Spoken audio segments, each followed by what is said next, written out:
What's up mga panalo? So for today's vlog, mag-install tayo nitong Solpili Monoshock.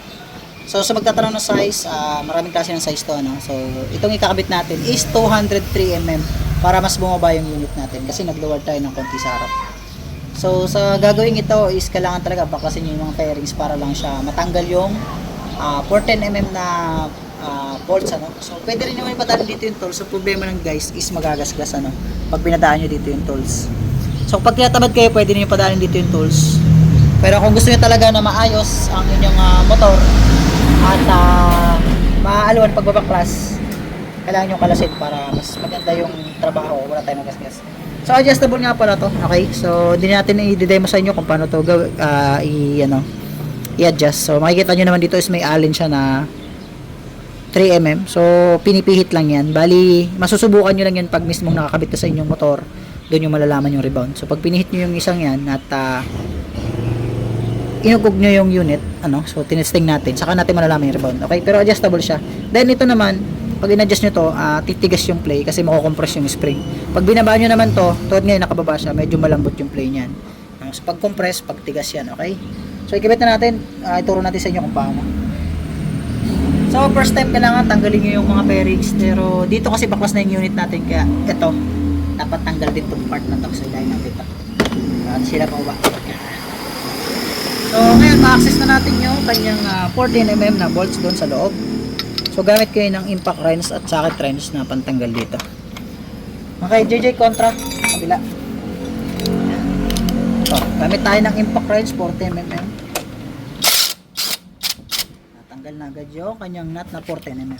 So the second step naman is tanggalin nyo itong ating tawag dito, mat guard sa likod. So yung chain guide, chain cover, yung pinakang tapalodo niya sa gulong at sa shock. So paano nga ba tanggalin to mga panalo? Ito simple lang kung paano alisin to. Marami nagtatanong sa atin ito. Kailangan nyo lang ng flat screw medyo manipis, tapos sungkitin nyo sa ilalim dito sa part na to. Yan, tapos ipitikin nyo lang. Yan, tanggal na siya kagad. Ayan. So wala yun siyang alisin kasi mag-install tayo ng shock. So may 10mm pa yan dito na bolts. So ayan, gamit lang kayo ng T-wrench kasi dukutin siya. Pag wala naman pwede ring open. So tanggalan natin to agad. So dahan-dahan lang. Sa kabigin nyo papunta pa kanan. Ayan, natanggal na. So yan, dito na naman si JJ. Sa kabila, kontra na naman siya. Magkakontra naman kami. Dito ka JJ. So parilin na naman natin siya ng impact wrench 14 para matanggal yung nut.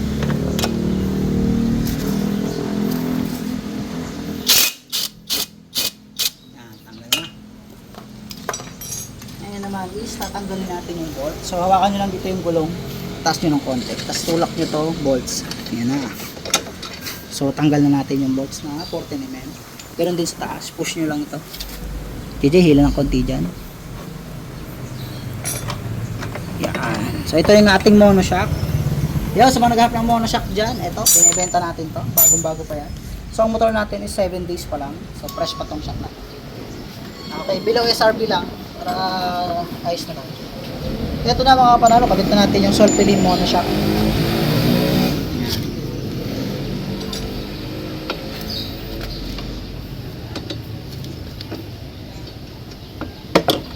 Sok-sok mo na yung JJ. Sok-sok nyo lang yung bolts, 14mm yung sa taas.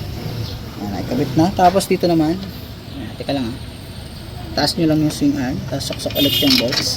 Oh, teka, hugot ng konti. Okay. So alam mo, pukpukin ng konti yan dyan sa iya. So matigas, kuha ka ng rubber mallet.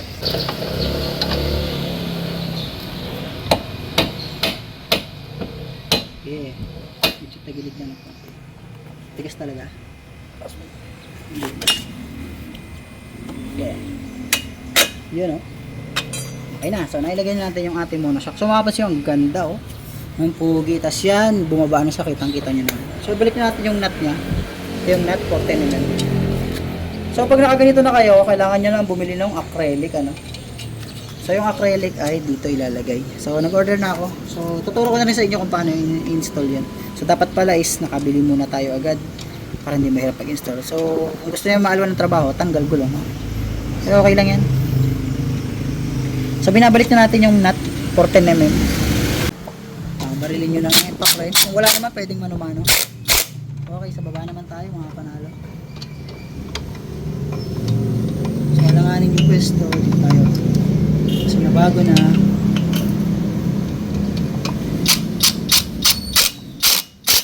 Okay, so yun na. Finally, naka-install na yung ating shock. So, check natin yung chain adjustment kung nagbago kasi nagbaba yung medyo lumabay ng kote. Pero okay lang tong pagting ng kadena na to.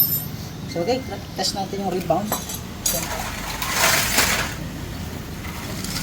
So, hindi ko na po ibabalik yung ating yung nakalagay dito, yung ating chain protector kasi lalagyan lang natin ito ng acrylic. So, kailangan yung lagyan ng acrylic para yung shock hindi maligo ng putik. Check natin kung gano'n kababa. Oh, grabe, tigas. Yun. So, matigas siya para sa stock. So, mababa na yung unit. Nag-footed na ako dito sa ating unit. Nag-footed na tayo.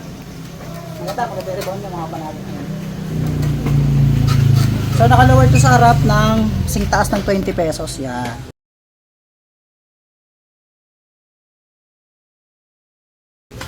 Tapos sa likod, lower din yan. Ngayon, kasi naka 203mm tayo. So, check natin yung tindig ng unit. So, tama-tama lang siya. Tama-tama nagastusan tayo. So, pugi niya, baba ng patay. Alright, so yun lang mga panalo. So, ito na yung ating unit. Napalitan na natin ang monoshock. So, ganun lang guys. So, sundan nyo lang yung video para maikabit nyo yung ating monoshock. So, yun na nga. Maraming salamat ulit sa sumusuporta sa ating YouTube channel. At ingat tayo palagi. God bless po.